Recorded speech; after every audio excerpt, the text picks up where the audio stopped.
quiero contarles un poco, porque creo que es un tema muy, muy interesante. Porque lo que decía esa primera diapo, que quería dar una breve introducción a lo que esta palabra, que en general se conoce como food design, yo la traduje como diseño y alimentos, no diseño de alimentos. 5 minutos para hablar de eso, porque creo que le da contexto aparte. Con otras personas venimos traccionando para que en la FADU se reconozca, yo lo llamo una transdisciplina emergente, diseño de alimentos.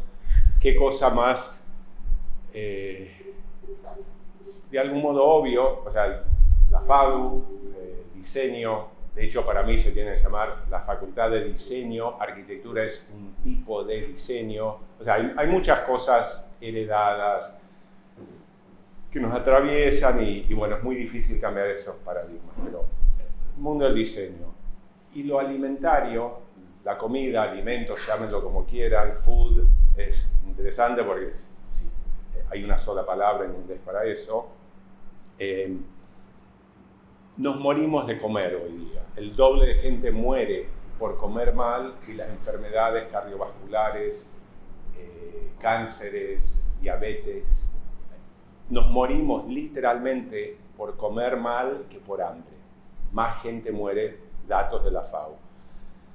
Y bueno, la comida está en todas partes, no voy a hablar demasiado de eso, pero qué notable que algo tan fundamental, que ahora no es el problema del hambre, sino de la obesidad, de comer mal y obsesionarse con la comida, no es abordado desde ninguna disciplina. Y quizás por eso se requirió de una transdisciplina.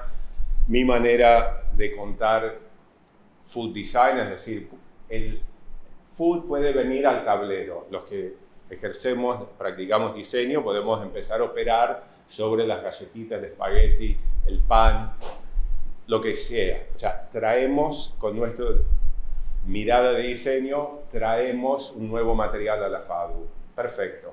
O podemos decir, vamos a los espacios alimentarios, incluso lo gastronómico, y llevemos el pensamiento de diseño. También es válido. Un poco los que conozcan el Bully Foundation, Ferran Adrià, él hizo eso. Llevó recursos del diseño, o sea, la manera de pensar, a la cocina. Entonces, el diseño puede ir al alimento, el alimento puede ir al diseño, o puede ser una manera de estar en el mundo, que es lo que yo considero. Porque yo, todo mi trabajo de diseño y alimentos, realmente no siento que me pare un diseñador. Y de hecho, por ahí hasta estudié arte, arquitectura, me doctoré en otra cosa, pero todo se conecta.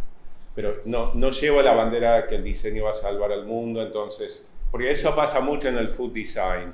Diseñadores bien intencionados, pero creen que una nueva galletita va a impactar y en realidad lo que necesitamos es menos cosas. Dicho eso, lo que voy a mostrar, voy a compartir con ustedes y espero genere algún tipo de diálogo es, tengo 4 diapos para hablar de lo que acabo de contar y el resto sobre todo va a ser, son 3 recortes si se quiere, que yo apodé con estos nombres. Si googlean el primero, morfología alimentaria, van a encontrar muy poco y va a ser sobre procesamiento en boca, procesamiento oral, el bolo alimenticio, no tiene nada que ver con lo que yo propongo para el término. Gastronomía bucal es una cosa rarísima, que también es interesantísima, espero. Y ergonomía alimentaria también parece una obviedad, pero no está ni en los libros ni en internet. Si googlean, como mucho van a ver alturas de mesadas, profundidades de sillas, mesas, pero nada que tenga que ver con el cuerpo. Así que son 70 diapos, la mayoría las voy a pasar, son muy visuales para cumplir con el tiempo, pero básicamente ese es el menú de lo que vamos a degustar. Esta diapo era una manera comunicacional, básicamente los que quieren saber qué se entiende por diseño de alimentos, más que una definición, diría una ¿cómo se dice? Caracterización. Gracias. Tiene que ver con acciones que mejoren nuestra relación con la comida y alimentos. Y al poner el foco en nuestra relación, para tener una buena relación necesitamos para tomar agua, buena agua, acceso al agua, una buena taza o botella, lo que sea, y en hidratarnos. O sea, trae aparejado muchísimas cosas que no es solo el foco en diseñar el alimento perfecto, porque las relaciones con los alimentos es lo que importa. Mucha gente obsesiona o por comida saludable o las ansiedades que nos llevan a comer tanta comida chatarra, etcétera, etcétera. Ese es como yo caracterizo Food Design y diseño de alimentos, más allá de decir la versión simplificada, que el gesto que hice al comienzo. 3 imágenes que hablan de, al menos mi manera de entender diseño de alimentos. Uno, en vez de hablar de sistemas alimentarios, hablo de ecosistemas alimentarios. No significa que es ecológico. Hoy día creo que se usa mucho el ecosistema de emprendedurismo, ecosistemas de enseñanza, o sea, la comunidad de personas, energías, instituciones, intercambios de cosas que hacen a lo que podemos llamar el paisaje comestible. Y no me refiero al paisaje de la pampa, de la soja, de las vaquitas, el paisaje en todo su esplendor. Hablar de ciclos alimentarios en vez de la cadena de valor. Mucha gente que comparte esto, que empezó a usar este término, igual está tan incrustado en nosotros, cadena de valor. Esta es una idea que propongo de entenderlo como un ciclo. No vamos a entrar en tema, pero es otro de los aportes. Y este quizás es el más carnal. Yo consumidor, creo que todos nos identificamos, estamos bombardeados. Poca gente diría que no se considera un consumidor, puede decir consumidor consciente, solidario, lo que quieras, pero aquí pongo otra propuesta sobre la mesa. Yo me identifico, bueno, en el mundo del diseño usamos el término usuario, pero también me parece, o sea, el usuario no tiene nada que ver, eso apareció ahí, yo voy a usar la silla, puedo comentar si fue cómoda o no, y me retiro. Lo mismo como un usuario de comida, o sea, desconoce todas las relaciones complejísimas que hay. Entonces es un término que, si bien me parece más interesante que consumidor y por supuesto más que cliente, usuario tiene algo que me parece merece examinar mejor. Coproductor es un término de Slow Food que hace partícipe al cliente consumidor. Si compras local o compras en Walmart, impactas muchísimo en el ecosistema alimentario. Y finalmente, creo, al final del día, todos somos decisores, y es un término que ha cobrado mucha fuerza, porque decidimos nuestra relación con alimentos, continuamente estamos decidiendo. Y de hecho, yo creo que una buena definición del diseño también es una secuencia de decisiones para transformar situación A en situación B, materias primas en un producto determinado. O sea, las decisiones, muchas de ellas están tan enraizadas, tan en piloto automático, que por ahí es difícil reconocernos como decisores. La palabra por ahí está más presente en góndola, decido qué yerba mate comprar o dónde comprar, pero en general no pasa más allá de eso. Pero Pedro tomando mate, ¿sabes cuántas decisiones y microdecisiones hay detrás de lo que estás haciendo? Yo enumeré 45. Claro, la mayoría de la gente va a decir a qué temperatura calentas el agua, pero de dónde vino el agua. No es lo mismo calentar el agua al punto justo a que se te pasó y la cortás porque perdió oxígeno, etcétera, etcétera. O sea, es muy interesante la figura de decisor en este contexto. Bueno, eso es para abrir el tema de diseño de alimentos. La pregunta que planteo a través de morfología alimentaria, que le digo food morphology porque me gusta, no, porque food, o sea, sino morfología alimentaria. Decir alimentario, alimentaria, la gente lo toma muy como una cosa de nutrición, con qué me alimento, y pierde todo el sentido que yo le quiero dar acá. Y pregunto esto, si importa la forma. Este fue un experimento muy, muy burdo, pero también muy interesante. Bife chorizo, Malbec, un almuercito ahí que me hice un día. Disfruté un poquito, licuadora, incomible. Exactamente las mismas. Claro, o sea, esta es una sobresimplificación, pero me parece elocuente presentarlo así. Hay 2 o 3 diapos con texto, no lo voy a leer todo, pero básicamente planteo que estudiar la morfología de alimentos es válido, es necesario, y me refiero a escala ocular, y planteo aquí una definición bastante abierta, pero que permite anclarlo, es decir, bueno, estamos hablando de esto. La primera parte, o sea, morfología alimentaria es la generación y transformación de alimentos considerando su función y significado. Lo importante de todo este texto es algo también muy básico. Creo que mucho de lo que yo vengo investigando es básico, pero para mí es revelador como tocarlo, ponerlo en palabras, examinarlo y realmente saber de qué estamos hablando. Porque yo digo, la forma de los alimentos es resultado de la interacción entre ingredientes y sus procesos transformativos. Sí, es obvio, pero bueno, ¿cómo convertimos eso en una manera de pensar, de abordar, de estudiar y darle mejores formas a nuestros alimentos? Hay 2 diapos que hablan de los insumos y los procesos, todo muy por arriba, pero bueno, esta es la definición de trabajo que ofrezco para morfología alimentaria, que es muy abarcativo. Yo tengo mi propia aproximación que ahora voy a contar, y aquí simplemente digo que notable en un mundo donde la forma tiene tanta preponderancia, obviamente en lo digital, pero en la imagen, y miramos alrededor, todo, absolutamente todo es diseñado, y la forma, qué mejor lugar que el Instituto de la Espacialidad Humana.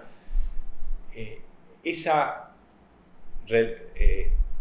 relevancia de la morfología en todo lo que intervenimos, ¿por qué no está puesta en nuestra comida? O sea, ¿quién da la forma a las cosas que comemos? Más allá de la pasta, el pan y el chocolate, que son 3 alimentos muy maleables y muy susceptibles a la morfología, no hay diseñadores de galletitas, de alfajores. Ahora empieza a haber, qué sé yo, catadores de todo y expertos en todo, pero realmente qué notable que algo tan fundamental como la forma de las cosas en nuestro pan cotidiano no está presente. Esa imagen que dije, pan, forma, cultura, son todos formas de panes históricas que si siguen perdurando, que algo están haciendo bien. Y si no, bueno, ya no están o la cultura pasó a otra etapa. Muy, muy por arriba, 3 ejemplos donde la forma importa. Esto lo pueden hacer en casa. Las 3 cosas lo pueden hacer en casa, por eso las muestro.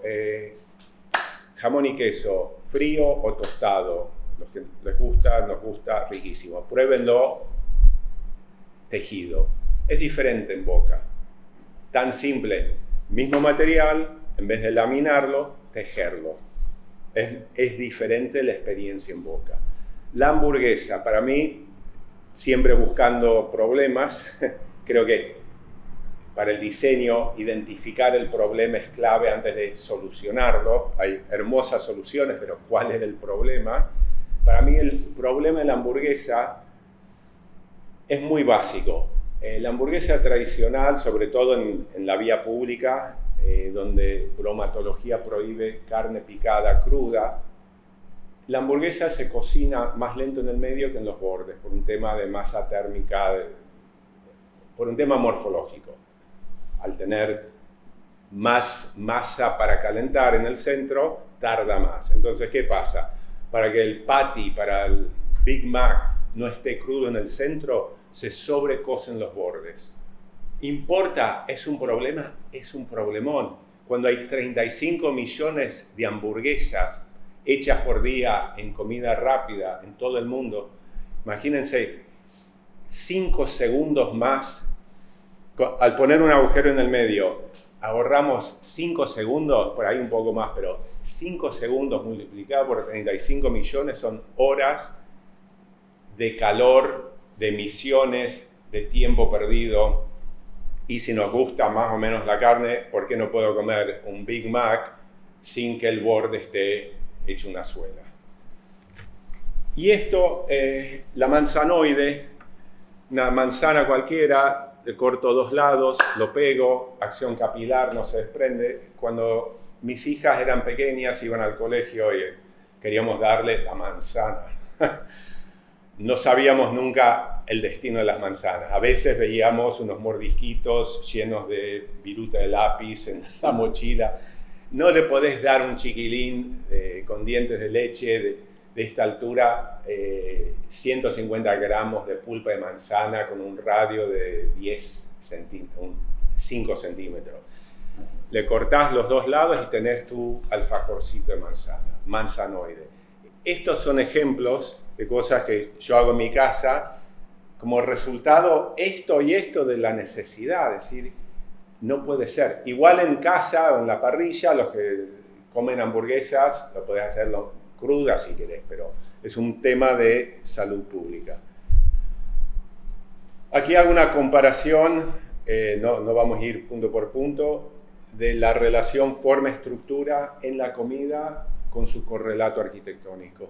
Entonces, modernismo, ecológico, digital, acuático, los nombres pueden estar, yo no sabía cómo llamar lo que Apple hizo en Silicon Valley, y esto es una esfera de proteínas vegetales, lo llama, no sé en castellano, pero Textured Vegetable Protein, proteína vegetal texturizada. Bueno, en mi abordaje a morfología alimentaria planteo que todo alimento tiene 3 atributos morfológicos. Una tipología formal descriptible para ampliar la noción de forma, un peso y tamaño medible y un carácter perceptible. Y esto lo tomé cuando yo estudié morfología en Nueva York en los 80. No sé cómo se enseñaba o se sigue enseñando acá. O sea, era morfología, no era SRG, no era Morfo 1 o 2, muy diferente. Aprendimos que en el diseño la morfología proyectual opera sobre forma, tamaño y color. Yo tomé forma, lo amplié, tamaño, incluimos peso, y también la diferencia entre tamaño cuantificable y tamaño subjetivo. La manzana para un chiquilín es enorme, para un adulto hasta puede quedar chico. Y color lo cambié por carácter identificable, que la versión corta es la forma del sabor. Entonces digo, todo alimento es poseedor de estos 3 atributos. Si lo puedo desglosar y entender mejor, es como tengo un panel de control y puedo operar y informar a la forma con parámetros que yo planteo y podemos después ver si se cumplen o no. La tipología formal descriptible incluye configuración con todas las variables, si es simple, compuesto, continuo, discontinuo, homogéneo, dimensión espacial, estado físico, estructura, orientación y simetría. Tamaño y peso medibles, lo que dije, medida cuantitativa, cualitativo relativa y el peso propio. Carácter perceptible es mucho más complejo y va cambiando. Las otras en general se mantienen, pero muchas de estas cosas va cambiando en boca a medida que uno mastica y come. Lo que hice aquí es, tomé estos, creo que son 17 variables, y empecé a buscar correlación. ¿Qué afecta a qué? Algo obvio. A mayor superficie, nosotros percibimos el gusto a través de papilas gustativas, que están dispuestas en la lengua y también en otras partes de la boca, pero principalmente en la lengua. Entonces, si yo tomo 5 gramos de chocolate y hago una esfera donde la relación volumen-superficie es la más óptima, o sea, reduje a la menor cantidad de superficie esos 5 gramos de chocolate, Del otro extremo sería la lámina. Si lamino esos 5 gramos en una lasca, tengo la mayor cantidad de superficie. Los que estudiamos morfología es bastante obvio eso. Entonces, no es lo mismo meterse una esferita de chocolate, masticarlo, que meterse una lasca sobre la lengua. O sea, ese es un ejemplo de la correlación entre, en este caso era forma, tamaño y sabor. Bien, la descripción de esos 17 cruces está descrito acá. Y este es el mapa, como desgloso los atributos de la forma que vimos en la primera parte. Ahora, los otros 2 mapas son complejísimos. Los procesos de transformación, puedo decir, según las técnicas específicas, en mi investigación concluyo que las únicas 3, o sea, podemos reducir todo proceso transformativo de alimentos, llámenlo cocinar, procesar, tecnología, lo que quieran, en transformaciones químicas, físicas y mecánicas. Mecánica es la más obvia, cortamos algo, rallamos algo, laminamos la pasta, ¿se entiende? O sea, me encantaría dar cuenta de esta clasificación de procesos de transformación, pero no da. Y de insumos, menos que menos. ¿Cómo? ¿Podemos extender un poquito más? Bien, bien. Igual, tengo mucho para mostrar y en todo caso, a ver qué les interesa y podemos profundizar. Bueno, esto es una de las últimas investigaciones, atributos morfológicos de la golosina. Podemos hablar qué es una golosina, cómo las clasifiqué. Lo que quería resaltar acá con los atributos morfológicos que están acá, configuración, tamaño, estructura interna, simetría, estado físico, etcétera, etcétera. Los casilleros que no tienen una X son cruces que no encontré. O sea, mirando, imagínate, degustando, obviamente, todas las golosinas había por haber. Y entonces lo planteo como una estrategia, diría, más que un método, para poder identificar nuevos alimentos. Si esta tabla realmente funciona, entonces donde no hay, bueno, estas son las gomitas, no hay con estado físico gaseoso, no, hay líquido y hay sólido. Bueno, ¿cómo sería la gomita gaseosa? Por ahí es inviable, pero a mí me interesan las preguntas, a veces más que la respuesta. Entonces, esto lo muestro por la estrategia de identificar casilleros vacíos. También estudié morfología de alimentos naturales. Este es un ejemplo, también con muchos datos faltantes, porque no me da, pero planteo como la estructura de la ficha para analizar morfológicamente alimentos naturales.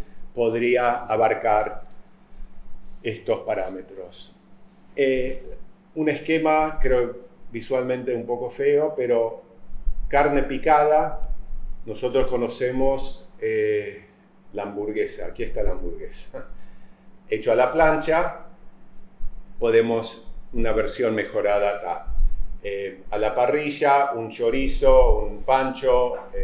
También son todas operaciones de perforación para maximizar la superficie y homogenizar la distancia entre la primera llegada del calor y la parte interna. Esto también me parece un concepto interesante. Por ahí no tanto en el mundo alimentario, pero en morfología proyectual me parece básico. Todo objeto es una posible respuesta a una pregunta que no muchas veces sabemos cuál era la pregunta. ¿Qué llevó a esa forma? El problema de cómo sostener una bocha de helado a medida que se derrite, sin elementos que después se tiran, e inclusive podría disfrutar, si nos gusta, también es medio absurdo, si quiero un helado, después el cucurucho es otro mambo, pero o sea, la pregunta subyacente detrás de ese, básicamente es un waffle finito doblado, hoy sale todo inyectado y es un wafer, es otra cosa, pero podemos preguntarnos por qué la galletita tiene esta forma, el donut tiene esta, etcétera, etcétera. Pero me pareció interesante, lo copié, o sea, me inspiré en ingeniería inversa. Diseño inverso es eso para mí, que todo objeto es una posible respuesta. Esto lo hice hace varios años, no me interesa mucho ahora, pero campos de acción con estrategias y, bueno, me permitió llegar a un concepto también obvio, pero no está en ningún lado. Cocina estructural. Hay cosas que requieren alimentos, seguro les pasó, muerden una galletita, se desmorona, untan una galleta y se rompe.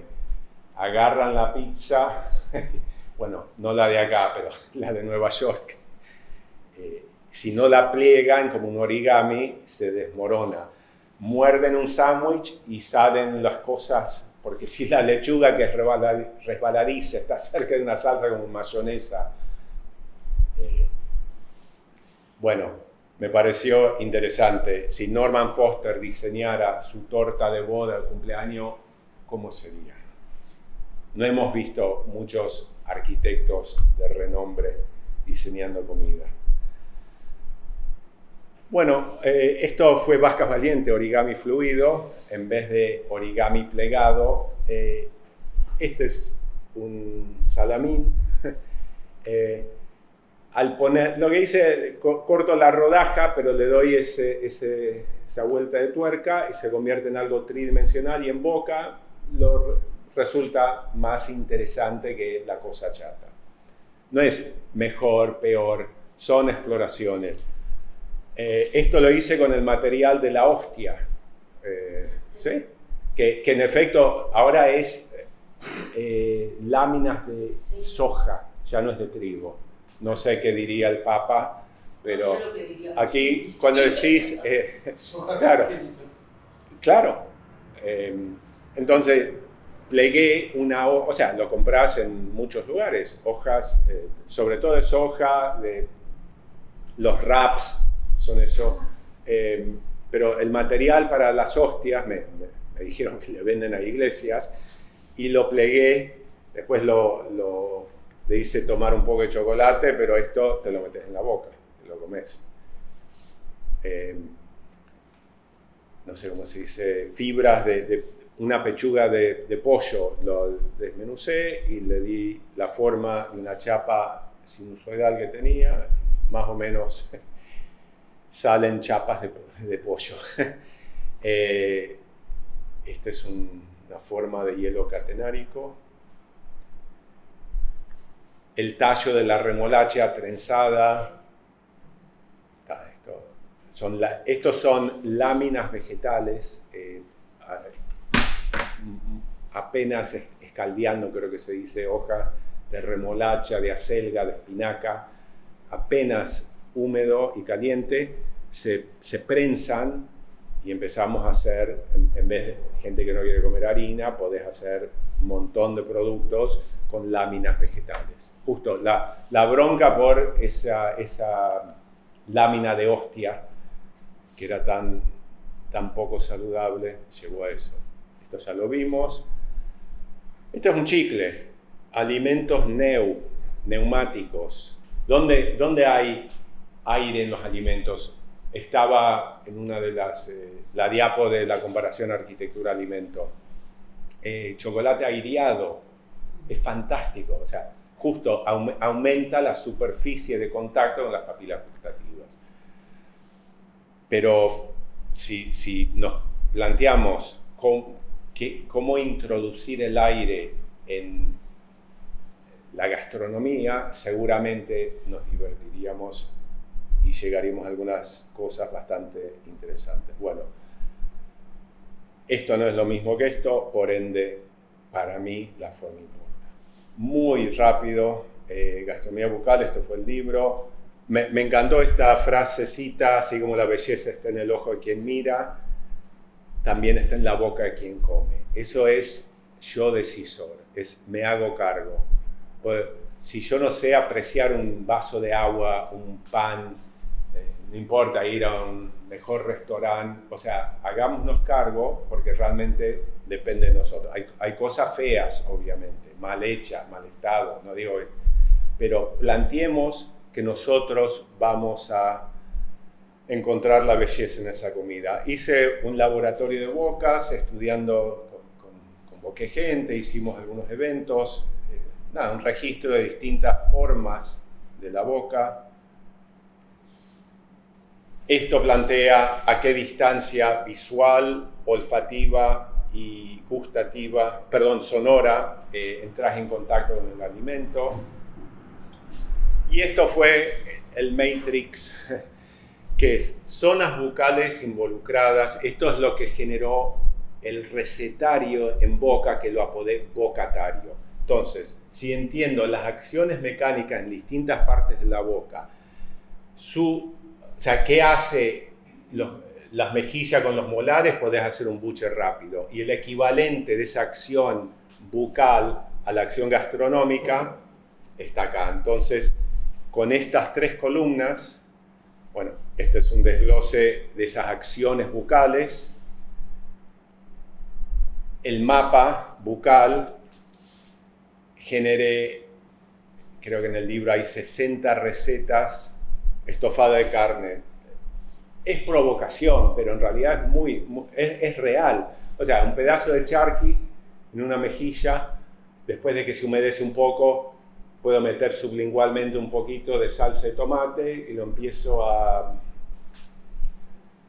entreverar y podemos llamarlo un estofado de carne. Son todos juegos de imaginación. Igual hay mucha ciencia, mucha investigación en esto. Para mí la gastronomía bucal nació en mis idas y venidas a la FADU, cuando vivía en Villa Urquiza en bicicleta. Cargaba una mejilla full con maní y un trozo de banana más grande, casi no me podía poner el casco. Iba a la FADU 7 kilómetros, entonces ese maní, mi meta era recién cuando llegaba a Ciudad Universitaria lo podía comer. Obviamente no era tan fácil, pero mucho tiene que ver con el tiempo. Entonces dije, yo lo hacía creo en 14 minutos, era fácil. Mantener los manís, o sea, es un tema de ansiedad, de conciencia, de conexión fundamentalmente. El maní se va humedeciendo, entibiando y podés empezar a masticarlo y haces manteca de maní de un lado, un licuadito de banana con el otro y lo vas mezclando y pega como piña. ¿Sí? O sea, una practicidad absoluta. Y realmente no expliqué lo que... Perdón, gastronomía bucal es cocinar en boca por medio de pasos deliberados y secuenciales. Esa es la definición que le di. Y la boca, fundamentalmente, es una propuesta política, que la boca es un espacio creador y creativo, no un receptáculo de consumo. Entonces me meto,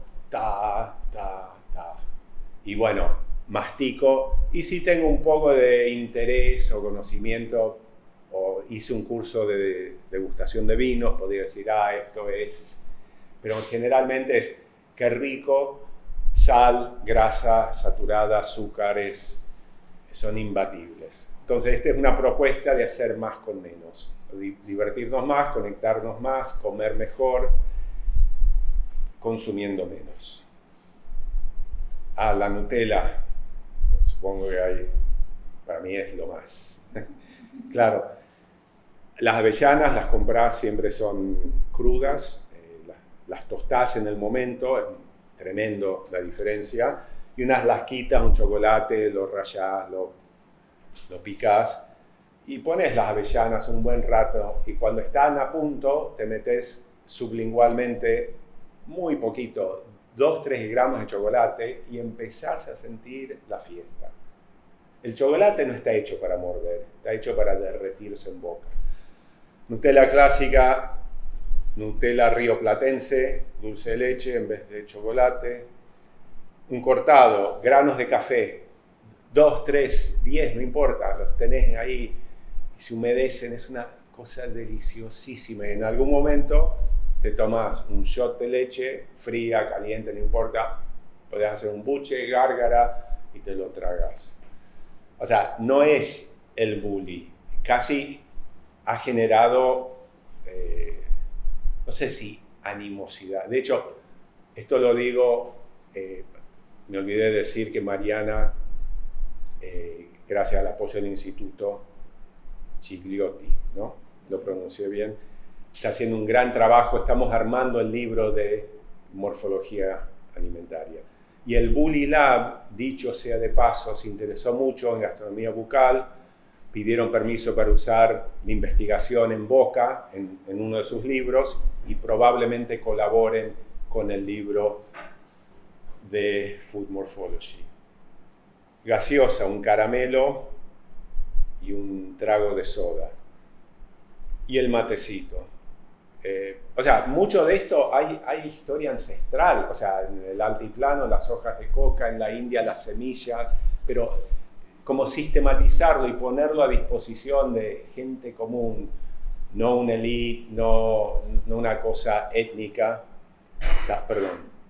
Bueno, paso rápido. Esto es, para mí, ergonomía alimentaria incluye anatomía, ergonomía propiamente dicho y métrica. Entonces, lo que dice acá, todo esto, no hay nada nuevo, pero ponerlo a disposición. Si vamos a comer, entendamos cómo es la cosa. Entendamos, supongo la mayoría, aunque no lo quiera admitir, yo lo admito, no sabía para qué servía la vesícula, la páncreas, no sabía realmente el intestino delgado, el grueso, los nutrientes, cómo llegan a ser útiles. Es por absorción a través de las paredes del intestino delgado al flujo sanguíneo. Bueno, está puesto ahí y 9 metros aproximadamente entre boca y ano. 9 metros. Partes, funciones de la boca, empieza a ser interesante si vemos los dientes y perdón, pensé que estaba ahí, ya viene esa diapo, con las medidas de la boca. Ergonomía de comer y beber, cómo comemos, o sea, cómo tomamos. Aquí hay 6 situaciones muy diferentes de cómo podemos introducir líquidos en boca, cómo mordemos elementos unidimensional, tridimensional, sólidos, acciones puntuales, algunas son aprendidas, algunas son automáticas, como salivar. No sé si alguna vez tuvieron la suerte de abrir su boca frente al espejo. ¿Saben a qué me refiero con esto? ¿Nunca les pasó? ¿Sí? El chorrito de saliva. Abrir, que está debajo de la lengua. Levantás la lengua y creo que cada 15 segundos sale el chorrito. Y si tenés fuerza. ¿Sí? Sí, sí. No es un goteo, es un chorrito. Bueno, acciones de aire que tienen que ver con la boca. Esta es la diapo que pensé que estaba ahí. ¿Cuántos metros, centímetros, milímetros cuadrados tenemos superficie de molición, de moler? Más o menos podrían ser 4 a 5, aquí puse 10 centímetros cuadrados, suena un poco mucho, ¿no? Depende del tamaño de tu boca. 3 por 3. O sea, depende. Igual, todo está relativizado, las medidas son absolutamente arbitrarias, pero muestra que midamos la lengua, 70 centímetros, 60 por 12 centímetros, una lengua, ¿cómo se dice? Estándar, sí, promedio, que nadie es promedio. Relación con boca con utensilios, cuánto café por sorbo, por pocillo, por día, agua, mate, gaseosa, té. Empezar a cuantificar. Esto no está en los libros. Y esto no es perfecto, pero plantea cuánto es un mordisco de algo, cuánto es un shot de algo. Después pasé a las manos, que es la última parte de esto. Cómo usar las manos como herramientas, ya que lo usamos poco en Occidente, muy poco, pero bueno, hasta agarrar un cuchillo, agarrar palitos. ¿Saben por qué la mayoría de las cosas que se hornean son redondas así? Dos razones. Primero, porque en general se volea la masa, lo mismo de la hamburguesa, el chapati, la tortilla, pam, pam, pam, y aplastás, redondo. Y aparte, más allá del tema del centro, está equidistante del centro, en un círculo. Si usaras un cuadrado, las puntas se coserían al final de todo, y eso en general no es bueno. Entonces, las manos, justo bolear, cómo usamos las manos para preparar comida, estudio de niños, todo esto son dibujos originales, cómo los niños empiezan a relacionarse con sus manitos torpemente. Y bueno, maneras de predisponer y comer sin y con utensilios, y de beber. Me repasé, pero bueno. Entonces, conté más de Food Morphology, un poco de gastronomía bucal y un poco de ergonomía alimentaria. Pero esas tres cosas nacen de este marco del proyecto PIA, que Liliana mencionó al comienzo, pero básicamente son por donde han venido mis intereses en la vida después de Vaca Valiente, los últimos 13 años.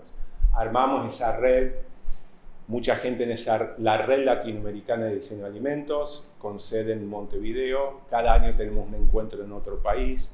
Mucha gente dice que es la única red real en que están, porque no es virtual, nos vemos una vez por año. Tenemos la revista que se llama Comes lo que eres. ¿Vieron el switch general?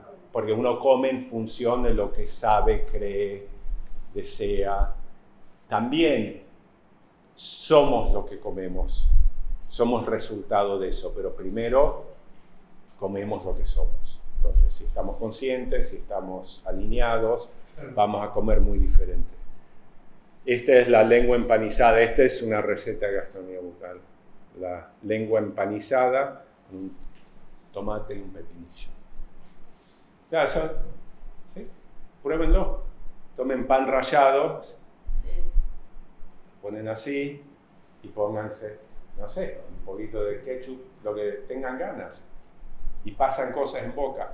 O sea, para mí lo más interesante, gastronomía bucal empodera a las personas y va contra la tiranía de la gastronomía comercial, que es tremendo. Obviamente está cambiando, hay muchísima gente que trabaja con buenas prácticas, pero en general es un sistema de abuso humano, económico y de recursos.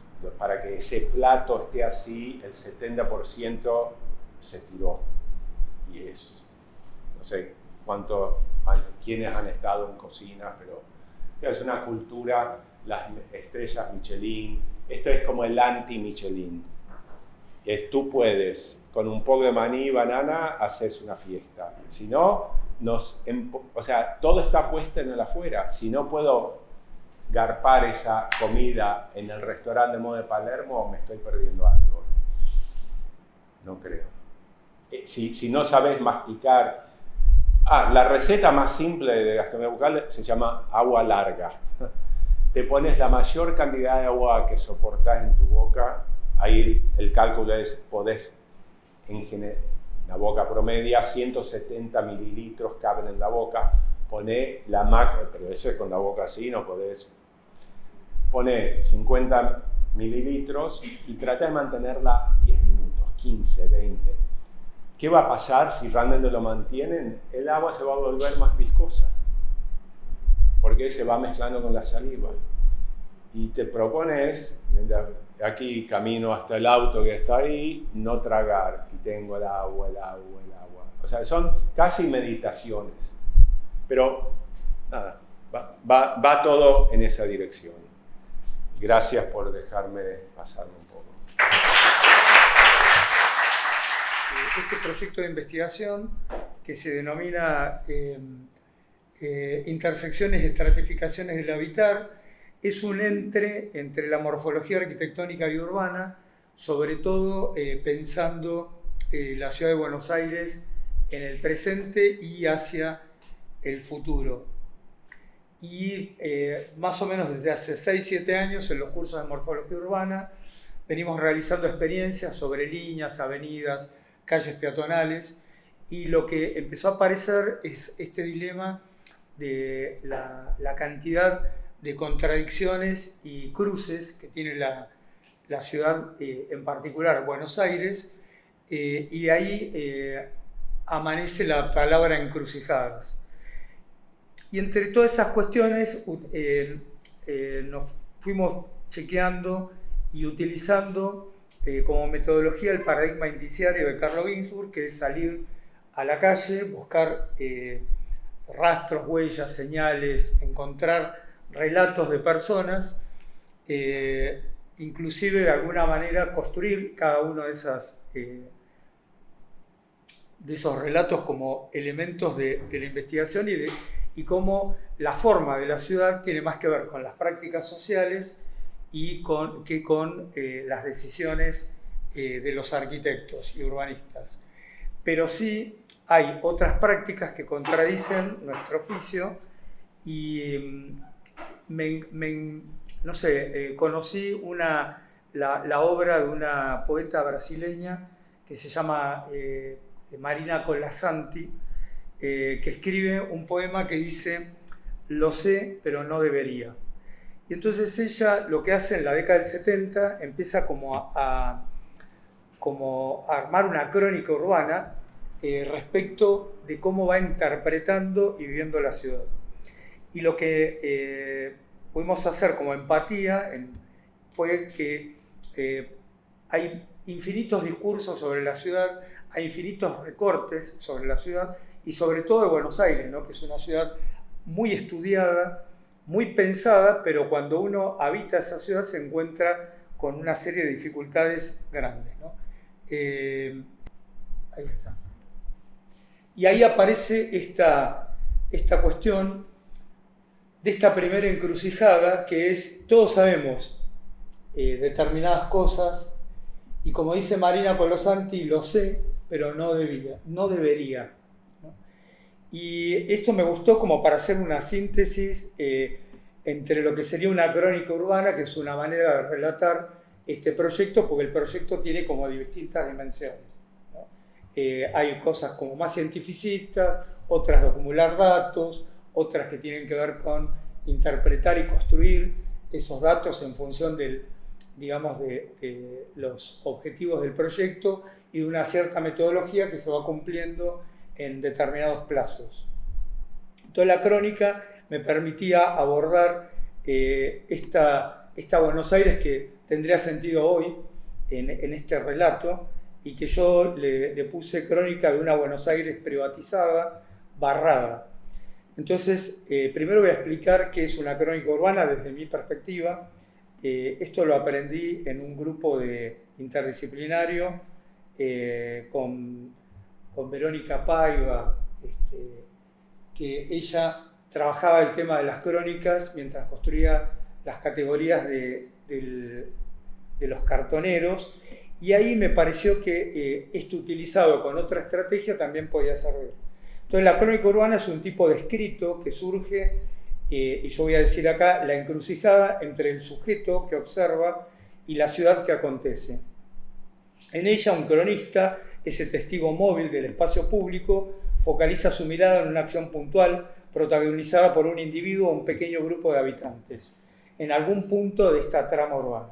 Esa acción concreta, mínima, se vuelve a menudo un síntoma, signo de un comportamiento colectivo, de una forma de estar o transitar la ciudad que revela tensiones más amplias del habitar contemporáneo. La crónica además se construye como un collage de estrategias discursivas donde conviven distintas voces y temporalidades. El factor tiempo, esa línea que ordena el relato y a la vez desborda, y la polifonía urbana que emerge de los distintos actores, constituyen los rasgos esenciales de este género que se mueve entre la narración, el ensayo y el testimonio.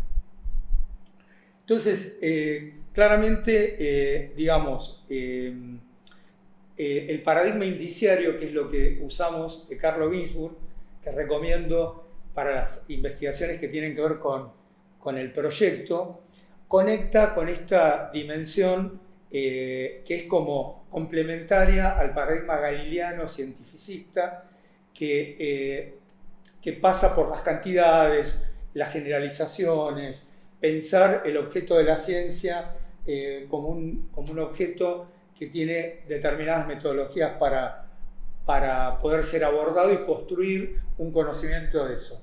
De hecho, hay muchos proyectos urbanos que aparecen tortas, datos, que no los desestimo, pero nos parecía interesante desde el campo de la morfología urbana establecer este otro campo donde se toma un caso particular, se lo desarrolla y hasta agotar ese tema, ¿no? Entonces, la primera cuestión de la crónica es: salgo a caminar,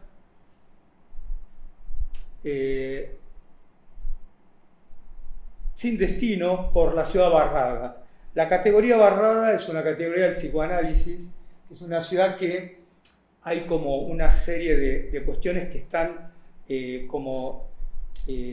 frustradas, ¿no? Entonces, ¿qué es lo que detecta el cronista? Rejas, cercos, vallas, el paisaje cotidiano de una Buenos Aires que se protege de sí misma. ¿Cómo? Me pregunto, ¿no? Plazas enrejadas, canteros de plantas delimitados por una malla plástica de seguridad color naranja, accesos a edificios vigilados, tótems de seguridad con vigiladores virtuales instalados por empresas privadas. Cada línea metálica marca una frontera invisible. Camino y siento que la ciudad me observa, me mide, me calcula. La ciudad barrada es la ciudad del no pasarás, donde el espacio público ya no se ofrece, se concede, donde el paseo se vuelve trámite y el descanso sospecha. Y sin embargo, entre tanta clausura, todavía hay una rendija, la mirada que insiste, el paso que no pide permiso. Otras veces camino de noche por el barrio de Tribunales y la ciudad aparece dormida. Pero en realidad respira por las rendijas, los bares moribundos, los locales comerciales cerrados y enrejados, los balcones de departamentos en venta con luces encendidas, y ahí comienzo a entender que la costumbre también es una forma de anestesia. Y acá tomo esta cita que es bien de Doberti, que él en un curso que tomamos, creo que vos lo hiciste ese curso, ¿no? Él planteaba esto de interseccionar y plantear otra encrucijada entre este poema de Machado, donde Machado dice: caminante no hay camino, se hace camino al andar. Esto lo escribió Doberti, no lo hice yo. Y Doberti pone: habitante no hay espacio, se hace espacio al habitar. Entonces la encrucijada, yo entremezclé esto y dice: caminante no hay camino, sino estelas en la mar, habitante no hay espacio, dale forma y será lugar. Y de acá aparece una cuestión muy interesante, que es que en las ciudades actuales, en las macro ciudades grandísimas, yo me crié en un pueblo donde no teníamos necesidad de la naturaleza. Era todo lo contrario, la necesidad era lo urbano, lo artificial, salir de la tierra y del polvo, caminar sobre una vereda o sobre una calle asfaltada. Y sin embargo, a esta altura de mi vida me encuentro con que esas representaciones de la naturaleza, que sean las plazas, las veredas, están como obturadas y han sido canceladas, y la gente lo ha aceptado. Por eso lo sé, pero no debería aceptarlo. Entonces, en la otra encrucijada dice: nos acostumbramos a caminar entre rejas y cortinas de enrollar, a ver cómo las plazas se transforman en postales limpias para la foto, y los cafés de especialidad brotan en cada esquina con su promesa de aroma importado y un wifi veloz o un wifi. Nos acostumbramos a esquivar los conos naranjas, los cortes eternos en las calles de obras que no se terminan nunca, carteles ploteados que anuncian una ciudad moderna con promesas de subterráneos que nunca terminan de construirse. A esa hora, cuando paso por la Valle o la calle Tucumán, las persianas metálicas me devuelven el eco de mis pasos. Me cruzo con algún portero sacando las bolsas de basura o con el olor ácido de la pintura fresca, el rastro del progreso nocturno. Esto fue un poco una experiencia cuando Rodríguez Larreta se dedicaba a pintar de noche todas las cortinas de enrollar de todos los locales comerciales. Entonces vos llegabas a tu local y te encontrabas con la cortina pintada de color gris. Entonces yo empecé a percibir ya en esa época que caminar era una experiencia casi, que ya lo voy a escribir ahí, triste, ¿no? Porque era todo gris, todo enrollado, eran murallas de cortinas de enrollar, no había vidrieras para mirar, y bueno, y un poco acá planteo esta cuestión. Esta es Yamile Burich, que es una saxofonista que tiene una banda de mujeres, bueno, que yo la sigo, y un día ella se provoca este cruce en la vereda que me pareció increíble, o sea, increíble para lo que es la actualidad de nuestra ciudad. Entonces ella empieza a tocar y aparece un niño que baila en el atardecer. Creo que esto tiene, sí, tiene video.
Este posteo se viralizó entre el mundo de la gente que escucha jazz y lo reposteó un saxofonista, un fulano norteamericano muy importante, que ahora me olvidé el nombre, y le pareció genial. Y acá aparece una encrucijada, ¿no?, entre esa interioridad y la vereda. Fíjense la vereda reglamentaria, con los mosaicos cuadriculados de ahora.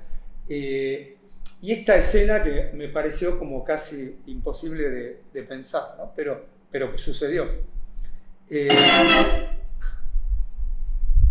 Entonces, bueno, sigo con la crónica, ¿no? Acá hago una aclaración de la morfología urbana que utilizamos en el proyecto, ¿no?, porque hay múltiples definiciones de morfología urbana. Nosotros tratamos de usar esta que estudia las formas de la ciudad y de la urbe mediante herramientas de lectura, análisis e interpretación orientadas a fundamentar el proyecto de la forma urbana.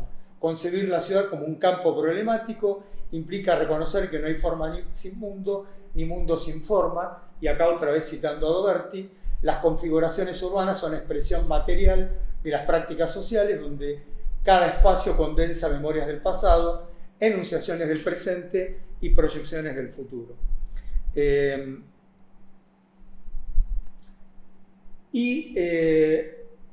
Acá aparece esta foto que me parecía interesante, ¿no?, como una especie de esto de concebir la ciudad como un ámbito problemático. Aparece esta fotografía de Alejandro Chaskielberg, que es un fotógrafo argentino premiado y que trabaja con fotografías en tiempos largos. Entonces aparecen los colores, porque parece como que la foto estuviera editada, y me interesó porque es una foto que está acá, sacada en el Parque de la Memoria, exactamente. Entonces, nos acostumbramos también a no alquilar, porque ya no se puede pagar, o a mirar departamentos vacíos con precios imposibles, y a entender que el derecho a la vivienda en Buenos Aires se convirtió en una ruina de palabra. Nos acostumbramos porque no nos dejan a otra cosa, a el turismo de Airbnb, la plataforma internacional de alquileres temporarios, que está reconfigurando por completo el habitar urbano en Buenos Aires. Paredes pintadas para fotos y alquileres fugaces que expulsan a los vecinos tradicionales del barrio. Los porteros conocen la escena, cambian las valijas cada 3 días, pero nunca aprenden los nombres de los turistas. La ciudad ya no tiene dueños, solo usuarios de paso, y el presidente de la Federación de Inquilinos, Gervasio Muñoz, lo explica sin rodeos. Dice: la crisis habitacional es inversamente proporcional al éxito del mercado inmobiliario. Cuanto más brilla el negocio, más oscuro se vuelve el techo de los argentinos. Porque los edificios vacíos se multiplican, mientras las veredas se llenan de colchones, los algoritmos inmobiliarios organizan las ganancias, los barrios se vuelven mercancía y el alquiler se convierte en un lujo. En Buenos Aires, el habitar se privatiza, se indexa, se dolariza, y el derecho a quedarse se transforma en una pulseada contra los portales, los brokers y los discursos que prometen ordenar el espacio público mientras barren la vida hacia los márgenes, ¿no? Entonces, hoy, antes de venir para acá, me apareció un reel, porque por ahí en mi Instagram como que aparecen estos reels. Hubo un episodio en una ciudad española donde había turistas holandeses y los españoles los echaron, los corrieron, no sé si lo vieron.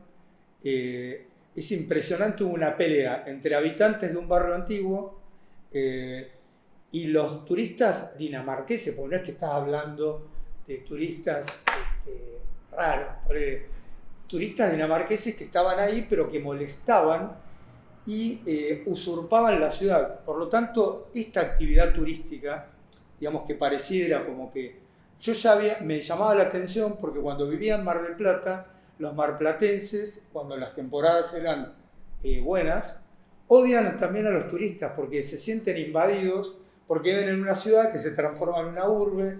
Entonces toman el colectivo y ya los colectivos no alcanzan a satisfacer las necesidades de la ciudad, los lugares están llenos, las playas están atiborradas de gente. Y acá en Valencia, que fue donde sucedió esto, que después por ahí lo pueden googlear, este grupo de turistas se sintió amenazado.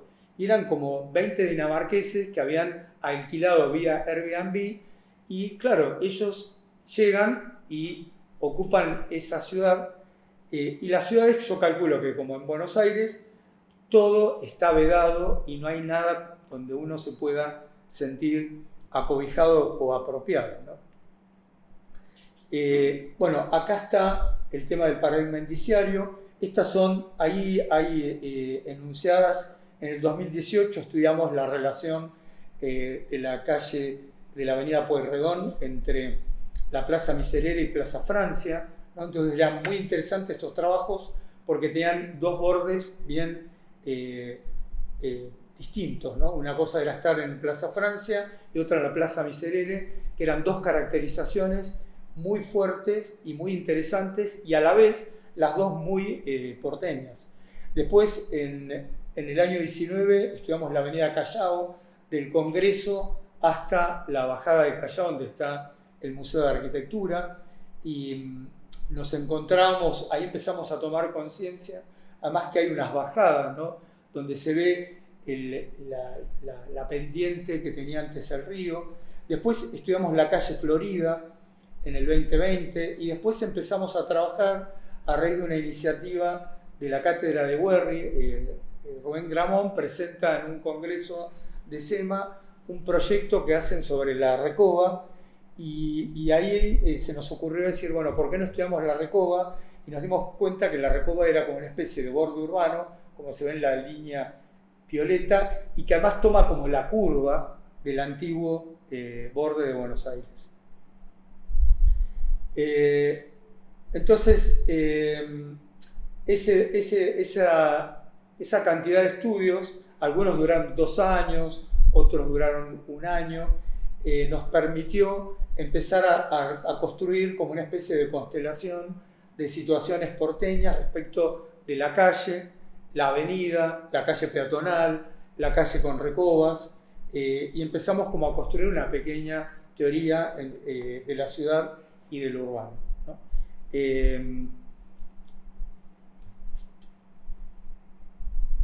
Desde la ventana de mi departamento en Tribunales veo el Palacio de Justicia iluminado. Pienso que ahí, detrás de esas columnas, se redactan las leyes que el mercado descifra antes que nadie.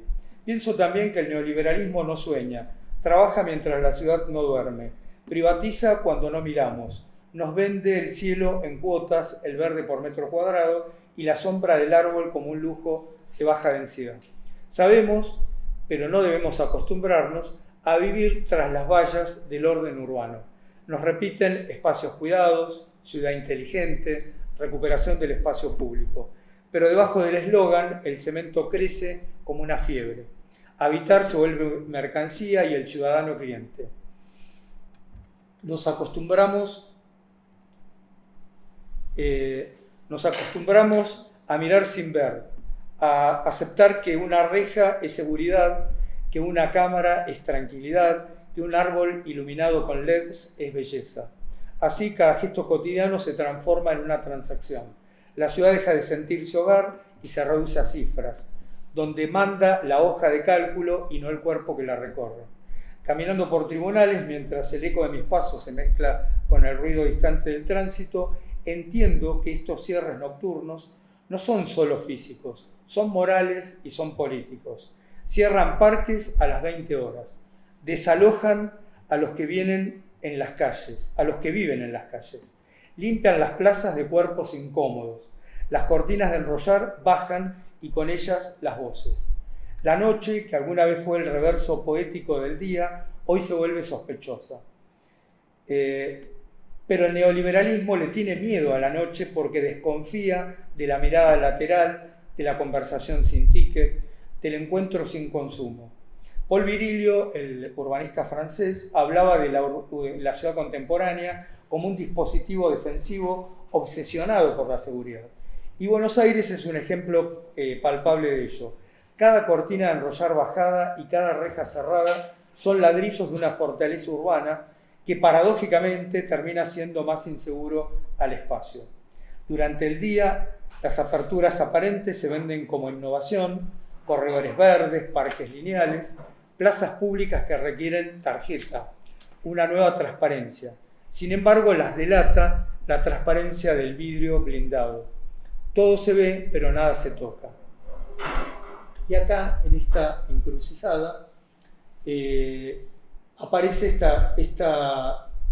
esta crónica que plantea esta escena entre el sujeto que observa y la ciudad que acontece al margen de mi propia subjetividad. Entonces la gente empieza a entender que el espacio público es casi como algo intocable.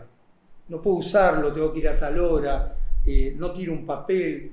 Y la idea no es que me tenga ganas de tirar papeles, sino que el espacio público no contiene ninguna escena que no sea algo acotado, ¿no? Inclusive hasta como están colocados los muebles de hormigón, ni siquiera promueven un estar urbano, están dispuestos como reglamentariamente, bueno, acá va uno, las paradas de colectivo se distribuyen, por ejemplo, en el Metrobús a lo largo de una cuadra y por ahí vos te dejan 3, 4 colectivos, pero tenés que esperar uno, porque si te corres a buscar el otro, no llegás, entonces la gente a la noche anda corriendo atrás de los colectivos que bajan su frecuencia.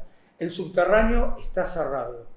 Nunca andan sus escaleras mecánicas de noche y nunca cumplen con los horarios pactados. Por ejemplo, yo que vivo a 3 cuadras de la avenida Corrientes, si hubiera un subte hasta las 2 de la mañana, que he firmado notas de compañías de actores que piden que el subte en los viernes, sábados y domingos se cierre a las 2 o 3 de la mañana para que pueda haber una función, digamos, de trasnoche, como había antes. No sé si ustedes alguna vez fueron al cine en trasnoche. Bueno, también podría haber teatro en trasnoche y poder ampliar ese espacio de uso del espacio público. Pero claro, todo se vuelve, cierran los comercios, entonces quedás como, los bares empiezan a levantar las mesas, y entonces la ciudad ya no tiene dimensión de lo público.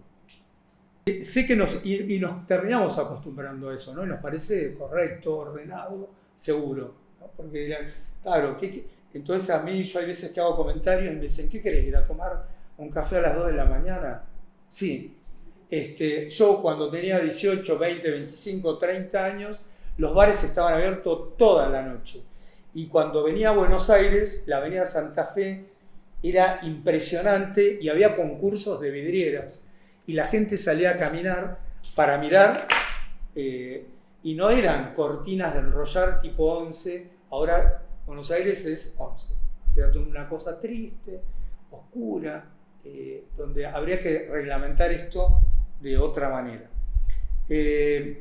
Cada vez que aceptamos una valla más, una plaza menos, una calle intervenida con volardos, son esos cositos, con canteros absurdos. El microcentro está lleno de canteros con unas plantas raras, que además la gente no puede estacionar el auto un minuto, para un taxi, entonces no hay un lugar para que el pasajero se baje del taxi y pague, entonces el taxi obstruye la calle semi-peatonal y empiezan los bocinazos, y todo esto como que aumenta, porque ahora están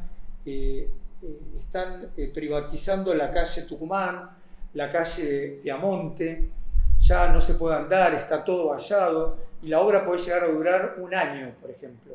Entonces hay comerciantes con los cuales hacemos lo del paradigma indiciario, los entrevistamos, y hay tipos que tienen planeado hasta cerrar el negocio hasta que termine la obra, porque vos en el casco antiguo de Buenos Aires, donde la vereda mide entre 70 y 90 centímetros y 1 metro, si te ponen una valla que te pone la vereda durante una cuadra, tenés que ser medio egipcio, ir caminando, pasan las bicicletas, las motos, y ¿quién va a vender algo ahí? Nadie. Pero todos se callan la boca, porque como decimos nosotros, vos votaste a Macri, claro. Entonces ellos están esperando que suceda la obra mágica, porque son cómplices, obviamente, ellos les encantó, pero bueno, a la vez lo padecen.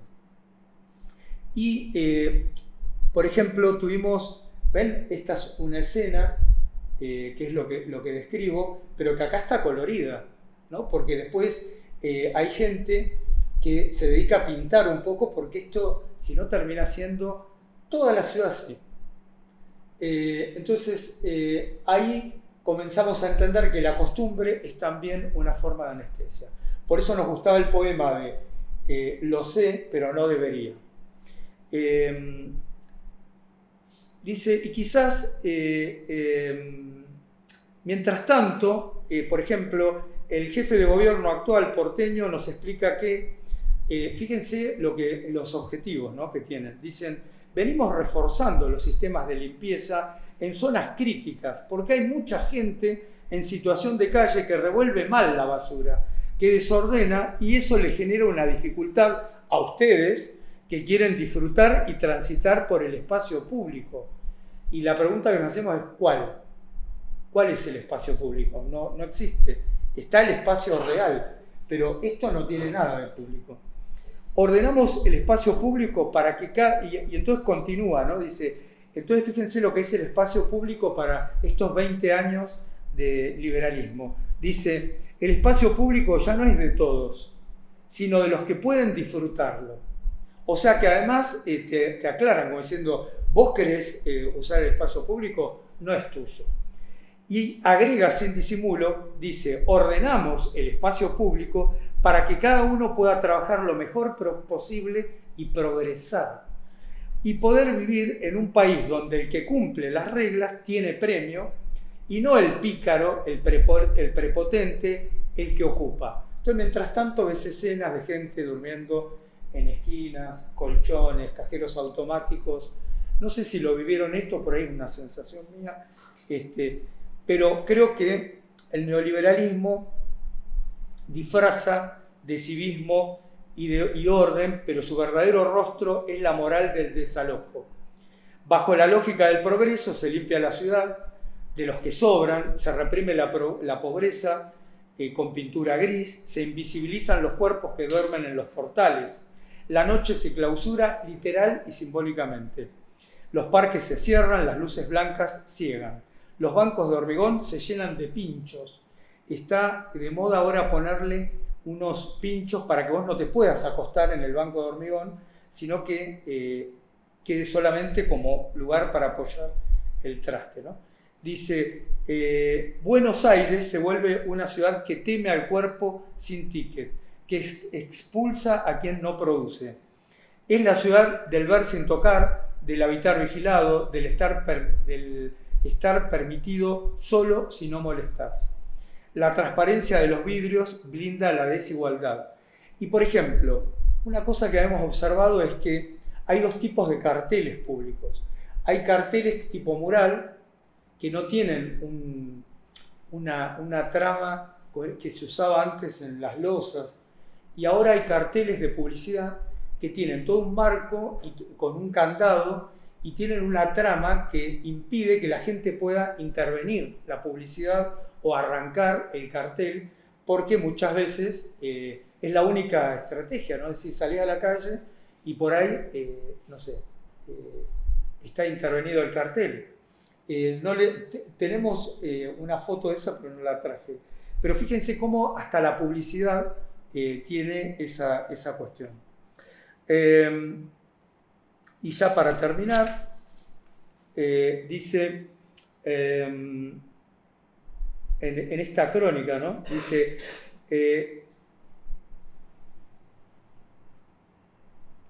las fachadas reducen los renders, prometen, pero detrás del vidrio los desalojos crecen, los contratos se acortan.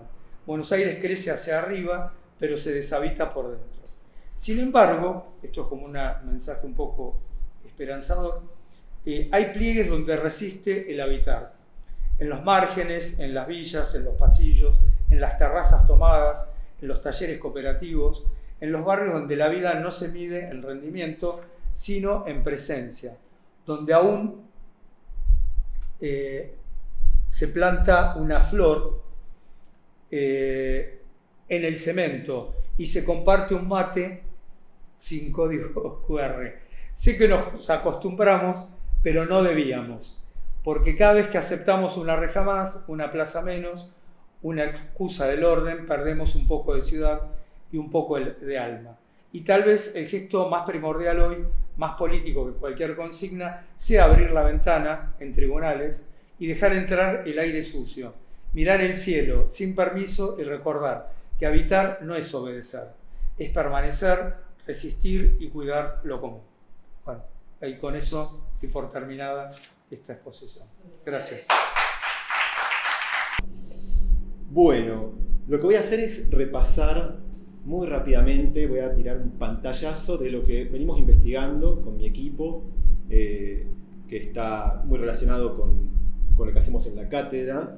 Nuestro proyecto de investigación en este momento es un proyecto UBACIT y tiene este título: Incorporación de nuevas prácticas proyectuales a la enseñanza de diseño industrial.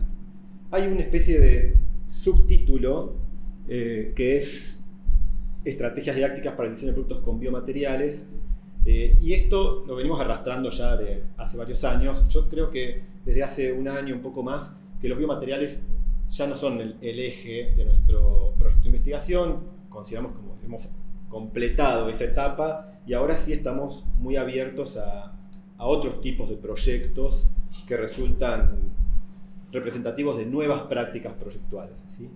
Pero bueno, quería mostrar también esto, ¿no? Este proyecto de investigación actual está radicado, por supuesto, acá en el Instituto de Espacialidad Humana, y yo también lo considero parte de mi cátedra, ¿no? Es claramente un proyecto que funciona como una usina o laboratorio para lo que hacemos en la cátedra semana a semana con los estudiantes y en los 5 talleres de la cátedra vertical. El equipo de investigación está conformado por 10 personas.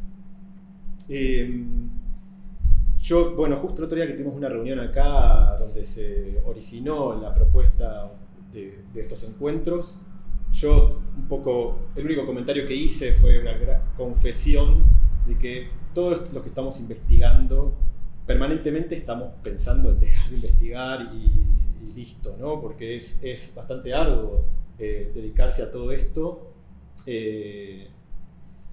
Y uno por momentos no entiende muy bien por qué, en qué momento quedó uno metido en estas responsabilidades. Y confieso que lo que constantemente me impulsa a continuar con estas tareas de investigación es el equipo. El equipo que tiene ganas, que aunque estemos esperando el resultado de alguna evaluación, de un proyecto presentado en UBASIT o demás, insisten en que hay que continuar, que hay que juntarse los sábados por la mañana. Es complicado y sin embargo hay un factor humano que hace que todo esto se sostenga, ¿no? Probablemente sea así en todas las tareas académicas que todos realizamos.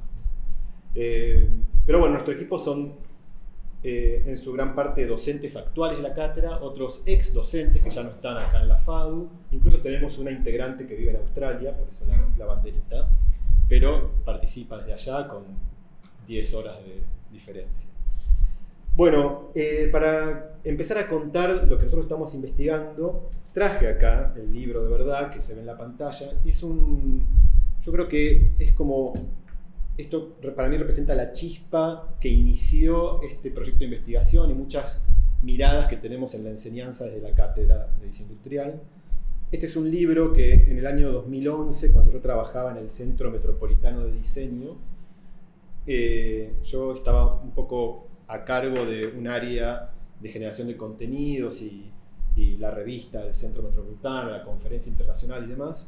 Y en una de las conferencias que organizamos, invitamos a un representante del Helsinki Design Lab que trajo de regalo este libro, que es un libro donde ellos documentaron una experiencia de diseño junto a equipos del gobierno de Finlandia, donde claramente lo que estuvieron implementando fueron metodologías proyectuales para la toma de decisiones desde el Estado finlandés, ¿no? En temas como educación, adultez o personas mayores y sustentabilidad. Y este libro documenta los métodos claramente proyectuales con los que dirigieron a estos equipos de empleados del gobierno en Helsinki.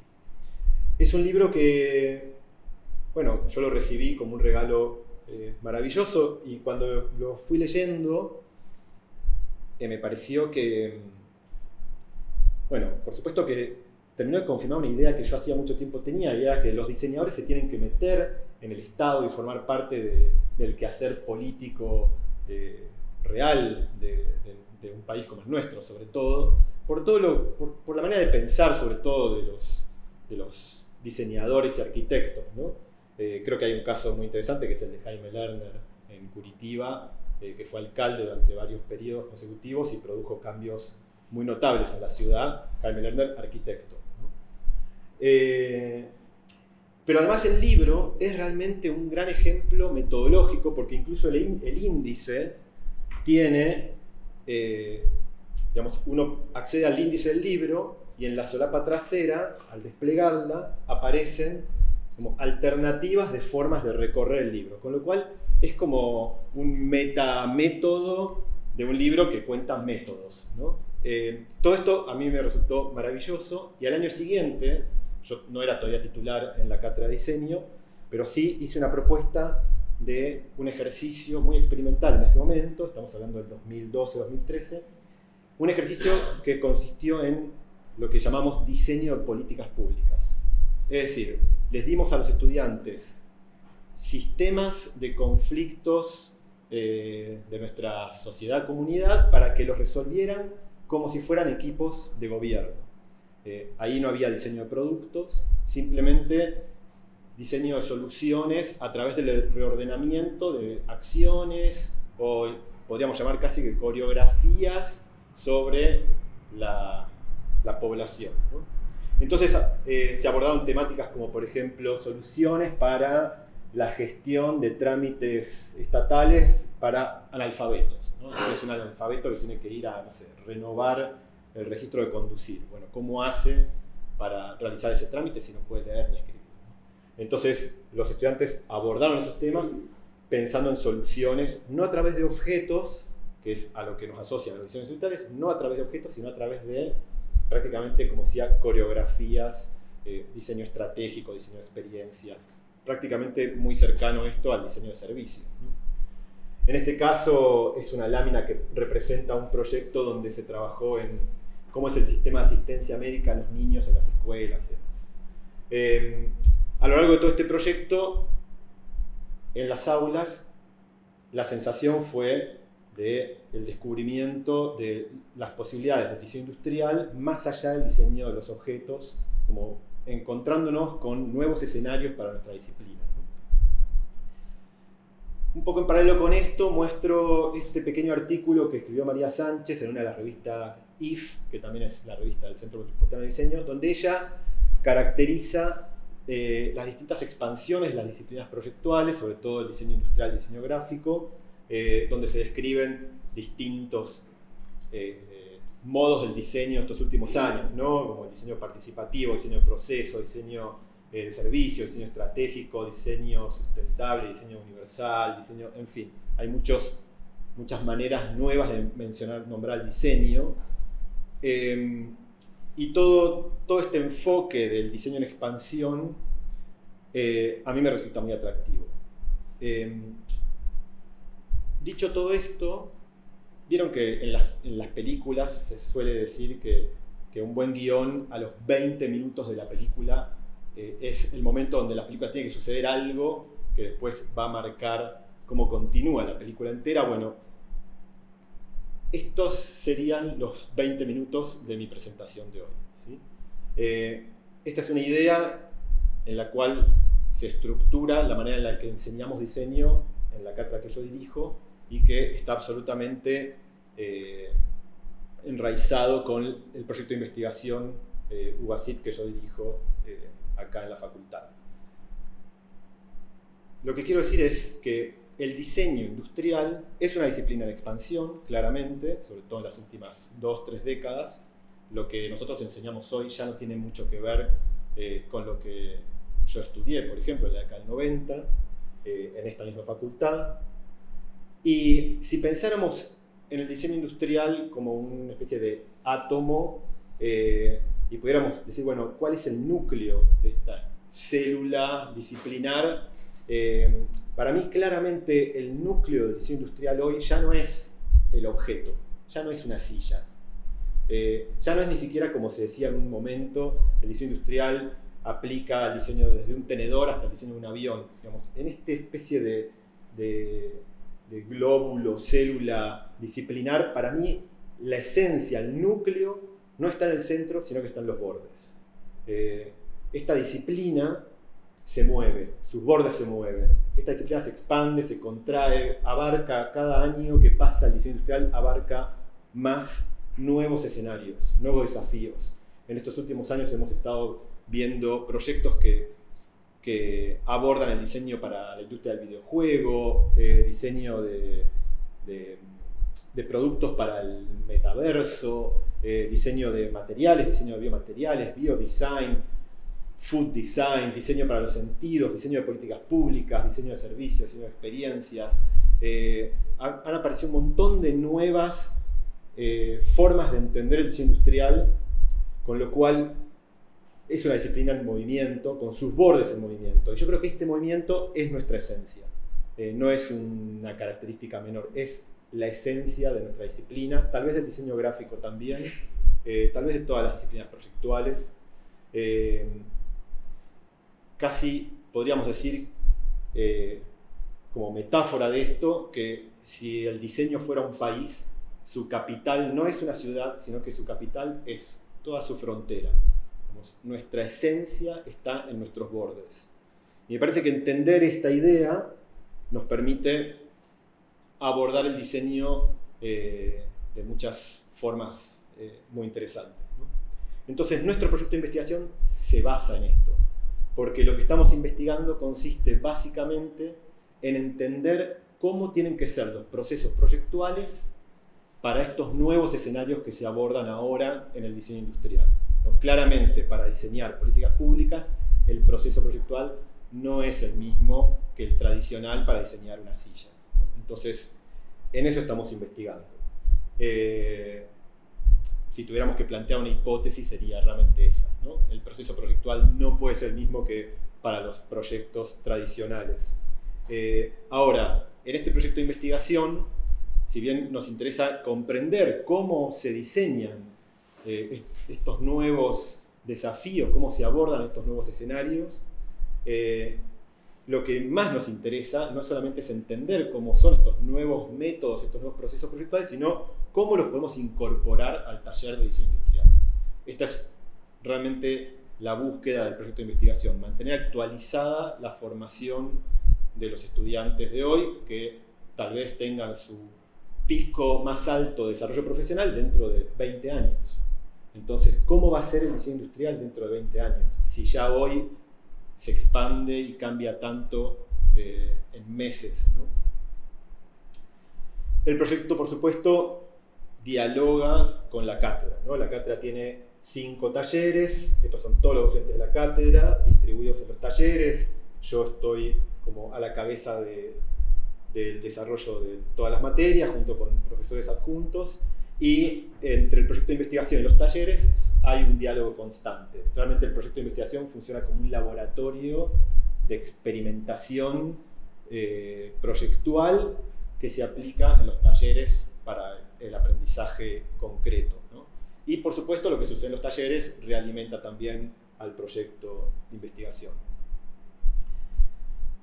En el momento en el que trabajamos con esta mirada sobre el diseño con biomateriales, estos son proyectos de la cátedra, bueno, definimos un proceso proyectual y herramientas de aplicación para trabajar con biomateriales. Elaboramos unas fichas que son útiles para distintas etapas, ¿no?, del aprendizaje del diseño de biomateriales.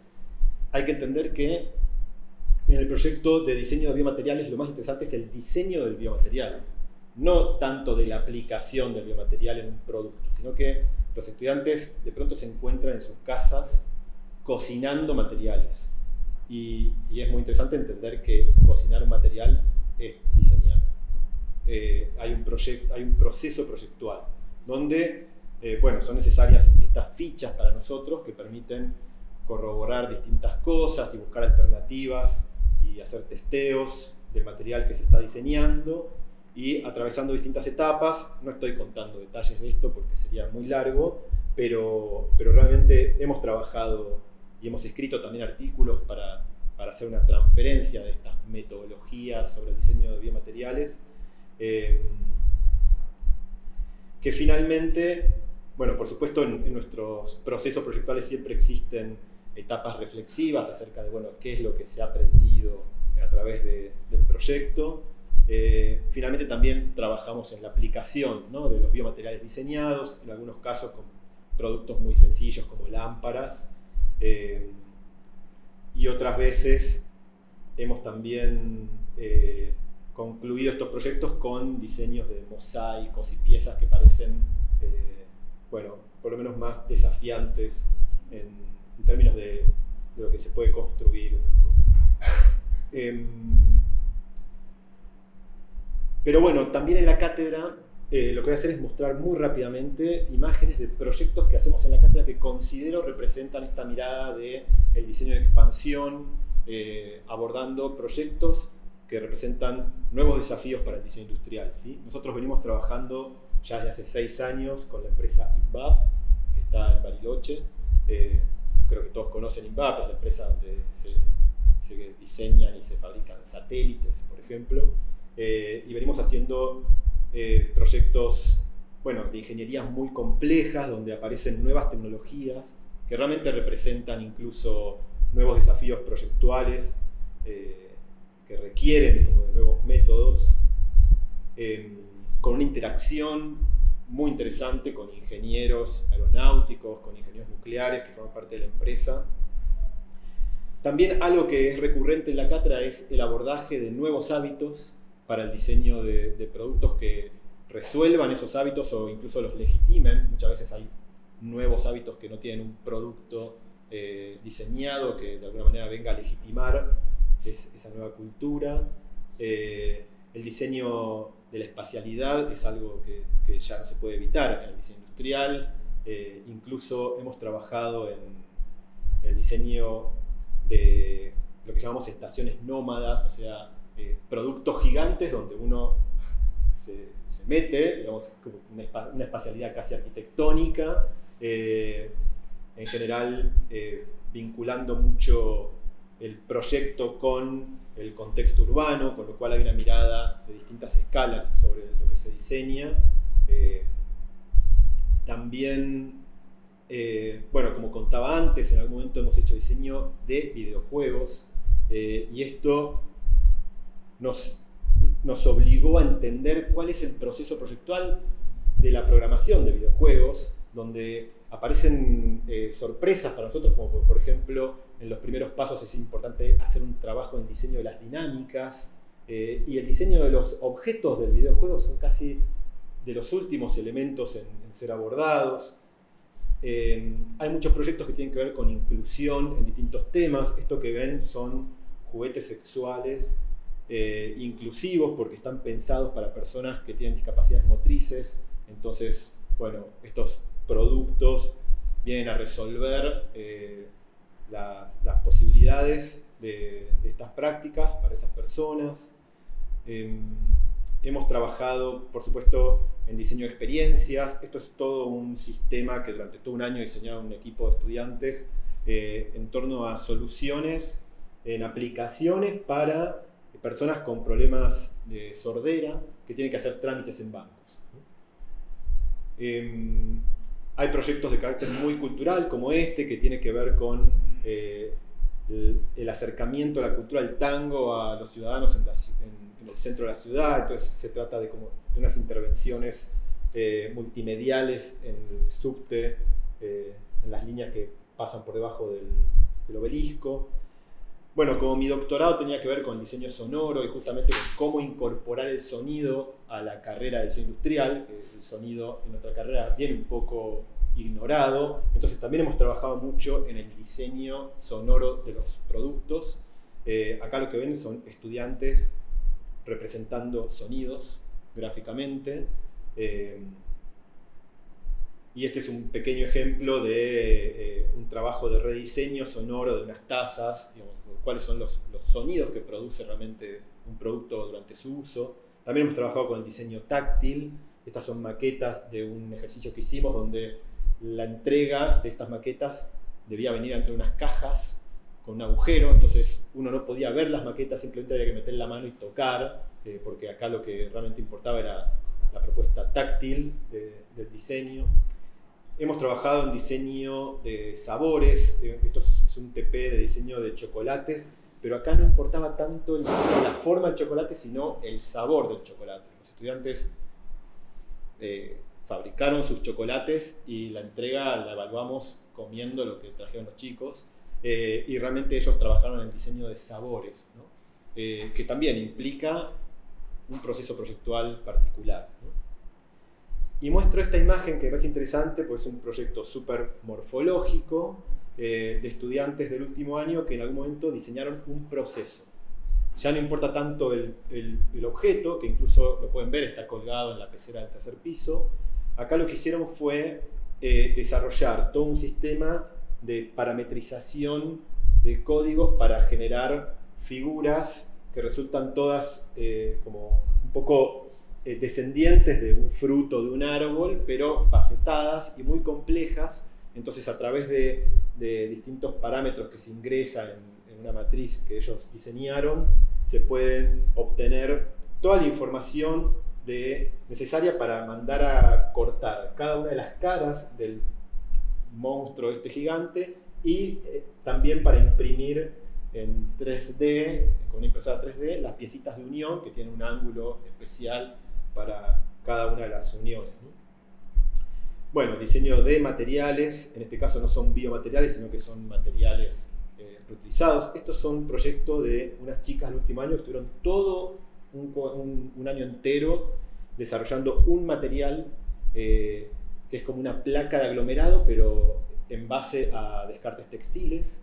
Resultó ser una placa súper liviana, muy resistente. Bueno, hicieron un trabajo muy serio, muy interesante. Básicamente diseñaron una placa, ¿sí? Eso es diseño industrial también. Y en cuanto a los procesos que vamos experimentando, bueno, aparecen situaciones como esto, que fue un ejercicio donde los chicos no dibujaron nunca, sino que diseñaron siempre construyendo los objetos directamente, ¿no? Fuimos a un taller en Barracas, hicimos todas las clases allá, tuvimos que sacar una RT a todos los estudiantes y los lunes y los jueves las clases eran en el taller y los chicos no dibujaban, construían las cosas. En todo este contexto, durante el año pasado, en nuestro proyecto de investigación, con algunos pasantes, este proyecto tiene pasantes, siempre tenemos entre 5 y 10 pasantes, salimos a entrevistar, con una entrevista modelo y con datos puntuales que queríamos obtener, a distintos profesionales, diseñadores industriales que trabajan en áreas que para nosotros son novedosas, ¿sí? Hicimos 18 entrevistas el año pasado. Y algunos de los casos que muestro rápidamente, por ejemplo, los chicos de Bondi que están, podríamos decir, cultivando mates con formas, ¿sí? Es un claro ejemplo de biodesign, pero lo están haciendo realmente con mucha seriedad, muy asesorados por la Facultad de Agronomía. Han cruzado realmente métodos que provienen de otras disciplinas con métodos del diseño industrial. Hablamos, por ejemplo, con Paula Zuccotti, que es una investigadora graduada de esta facultad también, que trabaja en lo que ella llama el Future Archaeology, sería como una especie de, Anthropology, es como una antropología del futuro, ¿no? Ella analiza los hábitos actuales, pero para anticiparse a los hábitos por venir, ¿no? Las empresas la contratan para que ella les explique cómo la gente va a hacer las cosas un poco más adelante, ¿no? Y ella trabaja mucho en el análisis de los objetos con los que las personas interactúan durante un día, por ejemplo. Bárbara Dambra es otra diseñadora que se ha volcado al diseño de piezas táctiles, son accesorios, pero que trabajan absolutamente con el sentido del tacto. Es una manera de diseñar súper atractiva también, con nuevos métodos. Bueno, este es un estudio de diseño de servicios, donde también nos contaron cosas muy interesantes. Y este es un diseñador industrial, Iván Rosler, que trabaja en la producción para muestras de arte, con lo cual aplica metodologías de diseño industrial a un contexto que se maneja con otros criterios, en el mundo del arte y del montaje. Ha trabajado en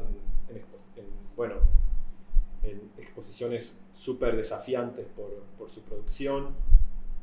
Este es un estudio, se llama Estudio 5, especializado en diseño de experiencia para niños. Han hecho espacios que tienen que ver con eso, con lo lúdico, para las infancias. Estos son productos de Alejandro Sarmiento, que es un diseñador ya un poco más grande, graduado de La Plata, cuyo método consiste en diseñar objetos, pero él parte del material. O sea, se encuentra con el material y a partir de lo que el material le propone, diseña lo que diseñe. También trabaja con un método que es muy particular y para nosotros muy atractivo. De modo que si pudiéramos establecer una especie de esquema del método tradicional del diseño industrial, donde se investiga, se planifica, se hacen propuestas, se desarrollan, etc. Con todos estos casos que hemos ido analizando, estos esquemas mutan de acuerdo a cada tipo de proyecto, y en eso es en lo que venimos investigando, en cómo son los procesos proyectuales en estos casos que nos interesaría incorporar al taller, un poco para anticiparnos a esta expansión disciplinar, ¿no? De vuelta, entendiendo que esta expansión disciplinar no es un hecho intrascendente, es la esencia de nuestra disciplina. Es una disciplina que se expande y eso es lo que nos caracteriza. Un poco para cerrar, dejo también esta idea, que no la voy a explicar, pero si ustedes después quieren podemos discutirla, pues más que nada como una propuesta para una posible discusión posterior, donde a mí me parece importante también entender que un diseñador no puede saber solo diseño, ¿no? Como realmente ser diseñador implica saber mucho de muchas cosas muy diferentes, sobre todo si hablamos de un universitario, ¿no? Y creo que en este concepto, que por supuesto es muy obvio, pero creo que aplica a estos tiempos porque este es el concepto que nos va a... este es el antídoto para el ataque de la inteligencia artificial y este es el antídoto para la derecha fascista. Lo dejo ahí para que después lo discutamos si quieren. Pero claramente un diseñador universitario tal vez no deba saber tanto diseño como sí adquirir conocimiento universal. A eso se refiere esta frase. Bueno, muchas gracias.